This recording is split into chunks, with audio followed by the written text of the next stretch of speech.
Nellore city YCP incharge MLC Parvathireddy Chandrasekhar Reddy ఆదేశాల మేరకు Nellore city cultural అధ్యక్షులు శివప్రసాద్ ఆధ్వర్యంలో గడప గడపకు ఆత్మీయ పలకరింపు కార్యక్రమాన్ని శ్రీకారం చుట్టారు. ఈ సందర్భంగా 54వ డివిజన్లో గడప గడపకు వెళ్లి సమస్యలు అడిగి తెలుసుకున్నారు. ఈ సందర్భంగా శివప్రసాద్ మాట్లాడుతూ మొదటి నుండి పార్టీ కోసం కష్టపడిన నాయకుల్ని, కార్యకర్తల్ని, పార్టీ సానుభూతి పరుల్ని పలకరించడం ముఖ్య ఉద్దేశమన్నారు. గత ప్రభుత్వంలో 24 గంటలు నీటి సరఫరా ఉండేదని, సచివాలయం ద్వారా అందరికీ పింఛన్ ఇప్పించడం, ఒంటరి మహిళలకు పింఛన్ రావట్లేదని, భగత్ సింగ్ కాలనీలో తార్ రోడ్లు, వీధి లైట్లు లేవని, మరెన్నో సమస్యలు ఉన్నాయని ప్రజలు ఇబ్బంది తెలుపుతున్నారన్నారు. 2029లో మా నాయకుడు Nellore city incharge MLC Parvathireddy Chandrasekhar Reddy అన్నని ఎమ్మెల్యే చేసుకుంటామని, మరోసారి జగన్మోహన్ రెడ్డిని సీఎం చేస్తామని చెప్పడం జరిగిందన్నారు. ఈ కార్యక్రమంలో 54వ డివిజన్ సీనియర్ నాయకులు ఖయీం, వార్డు ఉపాధ్యక్షులు అస్లాం, ప్రశాంత్, నెల్లూరు సిటీ మైనారిటీ కార్యదర్శి Salam, Nellore city social media convener Sunny, Basha, Madhav, party నాయకులు, కార్యకర్తలు పాల్గొన్నారు. అందరికీ నమస్కారం అండి. నా పేరు Sivaprasad, Nellore city culture wing city అధ్యక్షుడిని. ఈరోజు మా నాయకుడు చంద్రశేఖర్ రెడ్డి అనే ఆదేశాల మేరకు ఎవరైతే పార్టీలో నిరంతరం కష్టపడ్డారో, ఎవరైతే పార్టీకి అనుకూలంగా ఉన్నారో, పార్టీ సానుభూతులు ఎవరైతే ఉన్నారో వాళ్ళందరినీ వాళ్ళ ఇంటికి వెళ్ళి వాళ్ళ ఒక పరామర్శగా, ఒక పలకరింపుగా పలకరిద్దామని చెప్పి గడప గడపకు ఆత్మీయ పలకరింపు కార్యక్రమాన్ని ఈరోజు శ్రీకారం చుట్టడం జరిగింది. ఈ కార్యక్రమానికి మా నాయకులైనటువంటి అందరూ, ప్రతి ఒక్కళ్ళు, వార్డులో ఉన్న ప్రతి నాయకులు, ఖయీమన్న గారు కానీ, అస్లాం గారు కానీ, ప్రశాంత్ కానీ, భాషా కానీ, మిగతా నాయకులు సలాంబాయ్ గారు కానీ, సన్నీ గారు కానీ, ఎవరైతే ఉన్నారో ప్రతి ఒక్కళ్ళు, వీళ్ళు వాళ్ళని లేదు, ప్రతి ఒక్కళ్ళు అందరూ చాలా ఉత్సాహంగా ప్రతి ఒక్కళ్ళ ఇంటికి వెళ్ళి మీకందరికీ, మనందరికీ చంద్రశేఖర్ రెడ్డి అని అండగా ఉన్నాడు, రానున్న ఎన్నికల్లో మనం అంతా కలిసి చేసుకుందాము. గత ప్రభుత్వంలో, మన వైసీపీ ప్రభుత్వం లేదంటే 24 hours వాటర్ సర్వీస్ ఉంది. ఈ రోజు చూస్తే జనార్దన్ రెడ్డి కానీ 54 వార్డులో వాటర్ సర్వీస్ పొద్దున వెళ్తే సాయంత్రం వెళ్ళట్లేదు, సాయంత్రం వెళ్తే పొద్దున వెళ్ళట్లేదు.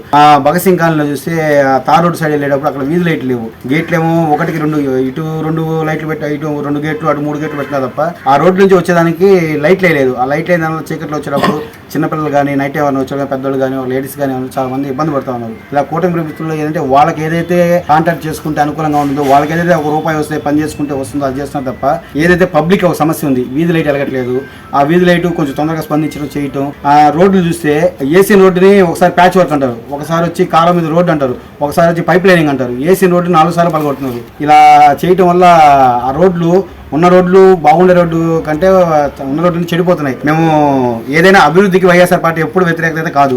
అభివృద్ధి చేస్తే వాళ్ళని అభినందిస్తాం, వాళ్ళకి తోడుగా వస్తాం, ఎంత దూరం వేస్తే సపోర్ట్ చేస్తాం. ఈ రకంగా చేయడం వల్ల ఏమవుతుందంటే వెళ్ళేవాళ్ళు, బండ్లు వెళ్ళేవాళ్ళు గుంటలు తవ్వి వాళ్ళు పోవాలన్నా రావాలన్నా చాలా ఇబ్బంది పడుతున్నారు. అందువల్ల కొంచెం ఈ కూటమి ప్రభుత్వం ఏమేమైతే ఇదిగా ఉన్నాయో. రెండోది, పింఛన్ చూస్తే భర్త చనిపోతే భార్యకి పింఛన్ అన్నారు. భర్త చనిపోతే భార్యకి ఇలా పింఛన్ అనేది ఈ రోజు కూడా కొత్త పింఛన్ వాళ్ళు అయితే ఏర్పాటు చేయలేదు. పింఛన్ అనేది ఎలా ఇవ్వాలి? ఎవరైతే భర్త చనిపోతే వాళ్ళకి ఇవ్వాలి. భర్త చనిపోయిన పింఛన్ భార్యకి ఇవ్వాలంటే అది ఎప్పుడు కుదిరిద్ది, ఎప్పుడు వస్తుంది?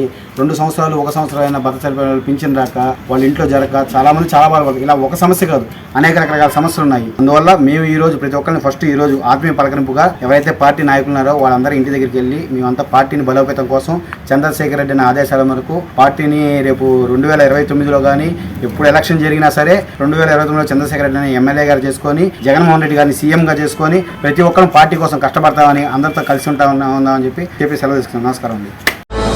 విశ్వసాయి ఎడ్యుకేషనల్ సొసైటీ వారి Viswasai JEE topper program NIT లేదా IITలో సీట్ సాధించడమే మీ లక్ష్యమైతే ఆ లక్ష్యాన్ని మీకు మరింత చేరువ చేస్తుంది Viswasai JEE stars elite batch. The salient features of JEE stars elite batch. కేవలం 36 మంది విద్యార్థులు కలిగిన లిమిటెడ్ బ్యాచ్ ద్వారా ప్రతి విద్యార్థి మీద ప్రత్యేకమైన శ్రద్ధ, ఎందరో విద్యార్థులని IIT ర్యాంకర్స్ గా మార్చిన మా అనుభవజ్ఞులైన ఉపాధ్యాయ బృందం, నిపుణులచే ప్రిపేర్ చేయబడిన విశ్వసాయి యూనిక్ స్టడీ మెటీరియల్ మరియు ప్రతి విద్యార్థికి ప్రత్యేకమైన doubt clearing sessions, maths, physics, కెమిస్ట్రీలలో 10,000కు పైగా ప్రాక్టీస్ ప్రాబ్లమ్స్ తో step by step solvation, quick problem solving, revision booklet, full length JEE advanced mock test. 2025-26 సంవత్సరానికి గాను విశ్వసాయి వారి జేఈఈ స్టార్స్ ఇలైట్ బ్యాచ్ లో చేరండి. విశ్వసాయి అంటేనే తల్లిదండ్రుల నమ్మకం, విద్యార్థుల విజయం. Viswasai educational society, Nellore, Tirupati.